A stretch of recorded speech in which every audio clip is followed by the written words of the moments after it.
Hello folks, today we are making pesto pasta. It's simple to make using basic kitchen ingredients. We will be cutting 3 types of pasta: pappardelle, fettuccine, spaghetti. We will develop flavors with a rich, thick, bright, and herby pesto sauce. Let's dive into this basic kitchen. Fresh pasta. It's simple and made from 4 ingredients: flour, eggs, salt, and olive oil. Today, we will be using Tasty's recipe that was optimized for 00 fine-grade flour. Measure 2 cups flour into a sifter over a mixing bowl. This will eliminate any clumps and assist with the mixing process.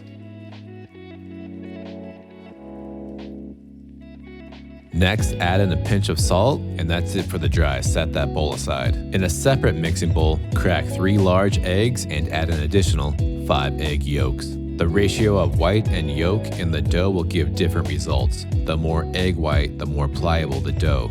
The more yolk, the richer the pasta. There are all kinds of variations when it comes to dough making. One main note is that the added fat from the yolk will make a more tender noodle. Add in 1 tablespoon of extra virgin olive oil, and don't skimp here on the quality. Whisk until everything is well incorporated. Pour the flour onto a clean surface and make a well in the middle. This will contain the eggs and allow us to slowly incorporate the flour. Now, using a fork, whisk in the flour off the sides. Take your time. It's important to not rush this process. And be sure to have a bench scraper, pastry knife, or spatula close by. Once we have a thick paste and about half the flour has been incorporated, ditch the fork and use the scraper to mix in the rest. Work from the sides and fold over the top. Once you have more of that flour incorporated, bail on that scraper and dive in with your hands. Have plenty of flour on standby as you will need it throughout this whole process. Regardless of your recipe, egg sizes can vary. It is common to add flour to bring your dough together and keep it from becoming a sticky mess. Don't get discouraged if you have problems with your dough coming together like you see here. This is normal. Gradually add flour until the dough firms up and starts to form a ball. We needed to add about a 1/4 cup. Sometimes the opposite happens and the dough can form too dry and crumble in your hands. To fix this, add more water. If the dough is too dry and firm, it will be too difficult to roll out or not even feed through the roller. If the dough is too wet, it'll just clog up the rolling tool. Just work through whichever consistency you have. Eventually, the dough will become pliable. Keep that surface floured, and at this point, we're gonna knead for 10 minutes. This is an important step. Set a timer if needed. Pinch and fold the dough over onto itself. Press and roll around. Flip 90 and repeat.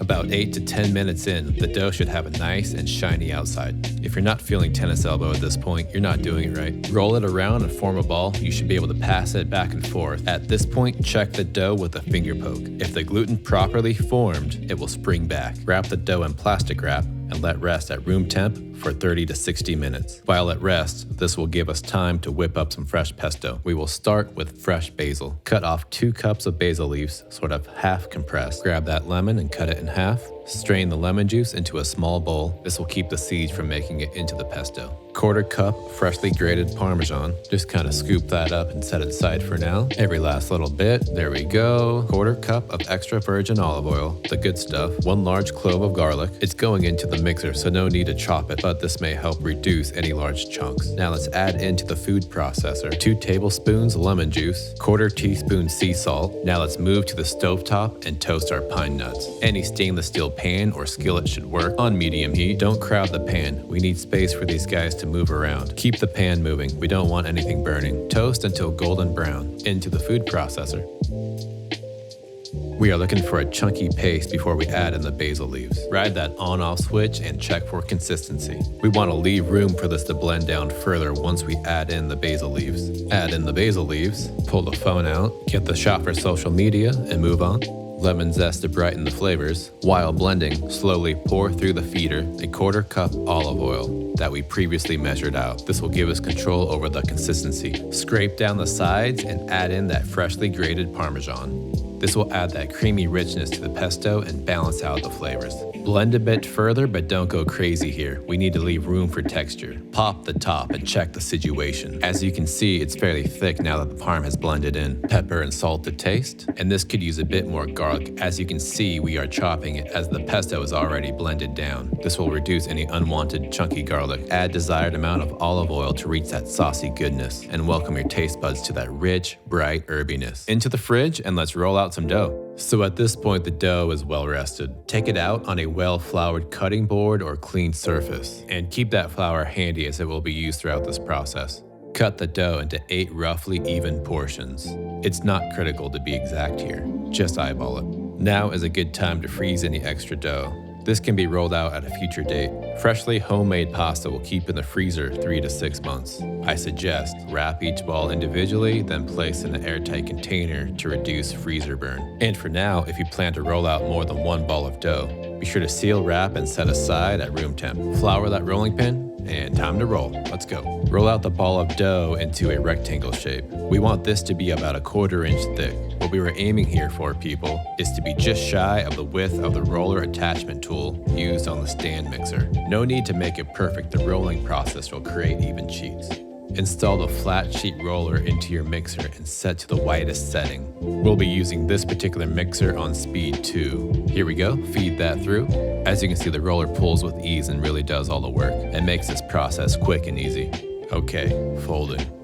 Fold the ends over into thirds, and the uneven ends can overlap just a bit. So rotate 90 and feed the open end back into the stand mixer. This is known as the letter fold. Be sure to flour as you fold. Return the dough 3 to 5 times to the roller's widest setting. This is the laminating process and helps gluten formation and results in better pasta texture. Now, a stand mixer is not required. You can roll out small balls of dough by hand and then cut with a knife to create your noodles. Don't let the absence of a stand mixer keep you from making homemade pasta. Put that rolling pin to work with some elbow grease and patience. This will most likely result in a thicker noodle and a rougher texture, but this can be a good thing when serving with the pesto sauce, Parmesan, or just black pepper.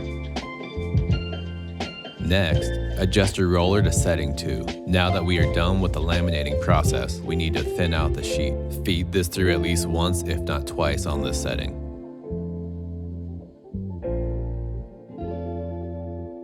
From here, adjust the roller to setting 3. We will step our way up to our desired thickness. Depending on the type of noodle you are making may determine how thick or thin the noodle should be. Something like angel hair is a very thin, fine pasta, best used with lighter, delicate sauces. Then you have lasagna, a more broad, flat, and thicker noodle that is designed for interlayering heavy sauces, meats, and cheeses. Each type or cut of noodle will hold a specific purpose. If you look into the origin of a type of noodle, you will find that the noodle's size and shape was designed specifically to work with its homeland's native ingredients. Look at it this way. The cut of noodle is the vessel to deliver something more. It's cut in a way to best grab and hold the ingredients in its dish, which results in a more proportionate amount each bite. Okay, we just fed the sheet through at setting 4 and it's starting to thin out and become translucent. It's also overtaking the length of our work surface. At this stage, I recommend cutting the sheet in half before we finish at setting 5. Here you can really see how thin and translucent the sheet has become. This is looking good and ready to start cutting. Trim the edges if needed and also cut the sheets into your desired length of noodle. First, we cut some versatile fettuccine, then a wider pappardelle. Prep your work surface with flour as well as the sheets of pasta. As we fold the sheet of pasta over onto itself, we want to ensure that it doesn't stick. Fold and roll both edges toward the middle of the sheet. A sharp knife is a must here. When it comes to hand cutting, typically we are cutting a wider pasta, such as fettuccine or pappardelle. Something more narrow like linguine is best done with a roller-style cutter. Hand cutting gives a more rustic look. Don't lose sleep if your lines aren't perfect. Drape over the rack and we will let these dry. Fresh cut pasta noodles can store in the fridge for about 24 hours, but they are best when cooked and served fresh. Let's flour this next sheet and cut into a larger pasta, the pappardelle noodle. This is a large, broad, flat noodle, about 1 inch wide. Great for thick, hearty meat sauces like bolognese. Hold on, back it up. Let's try that again. Like a bolognese. Okay, sorry, moving on. Speaking of moving on, we have more noodles we want to cut, so we need to roll out another ball of dough. Drape these broad cut noodles to air out and let's get to it. I know we already went through the process of rolling out the dough, but I think it's beneficial to show you guys how Evan here manages his work surface. Here's a quick time lapse of his process.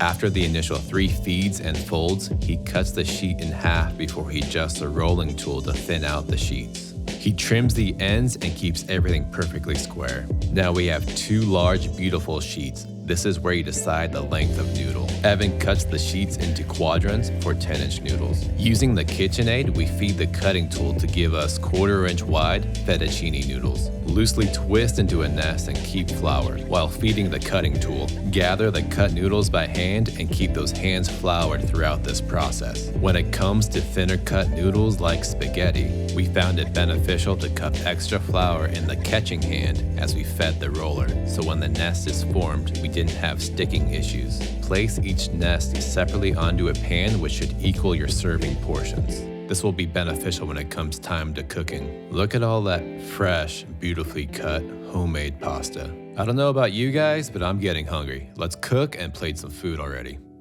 Get that pot of water to a rolling boil. It's about 212 degrees Fahrenheit. Add in a pinch of salt and about a tablespoon of olive oil. Pre-coat a bowl of olive oil before cooking the pasta. The pasta cooks fast, so be prepared to remove from the pot. Homemade pasta cooks much faster than that dried stuff you get from the store. Add the noodles to the pot and check it at the 2-minute mark. We want this pasta al dente. Nobody wants an overcooked, mushy, limp noodle. Remove quickly into that pre-oiled bowl and reserve a cup of that pasta water, which we will use to emulsify that rich pesto sauce when plating. Before plating, mix a serving of pasta and that rich pesto into a separate bowl. Mix in the desired amount of pesto sauce and add a splash of that pasta water, which is still holding some heat from the boil. So this will wake up all those beautiful flavors and bring to the front of the bite. Mix gently to evenly coat and distribute the pesto. Now, if you like a heavily coated noodle, this is where you want to add more of that pesto. Or just keep it light and airy and let that pasta noodle flavor come through. Now, you can use tongs or a carving fork and nest nicely and anchor with a ladle, or just use a fork and spoon like we have here. This will work with smaller portions. Nest that nicely onto the plate, and of course, top this off with some freshly grated Parmesan. Consider the herb as the centerpiece of the dish. The pesto sauce uses very simple ingredients, but together unlocks a complex flavor profile. The fresh basil leaves, the roasting of the pine nuts, the creaminess of the Parmesan, chopped garlic and lemon zest. Such an elegant dish that can easily be made in the home kitchen. A little bit of effort goes a long way. It's a pantry-friendly dish. Any basic kitchen should hold these ingredients, and your local market grocery store will have the fresh basil. Take this pasta dough and pesto sauce as a baseline. You can elevate it with endless variations. Pesto just has this versatile ability to enhance almost any protein you pair it with. Maybe you're into seafood. Salmon is very popular. Or keep it vegetarian. Just pair it with roasted veggies, a common feature on upscale restaurant menus. Grilled steak, pork chops, try gamey lamb or goat. Or just season a meatloaf or meatballs with this pesto sauce. My personal favorite, oven roasted chicken, diced up and plated right on top. Be creative, you can't go wrong. That's the beauty of home cooking. You are in complete and total control. To the ingredients you bring into the kitchen, to the preparations, to the decorating of the plate with all that beautiful food, gather your friends and family and enjoy. Bon appetit.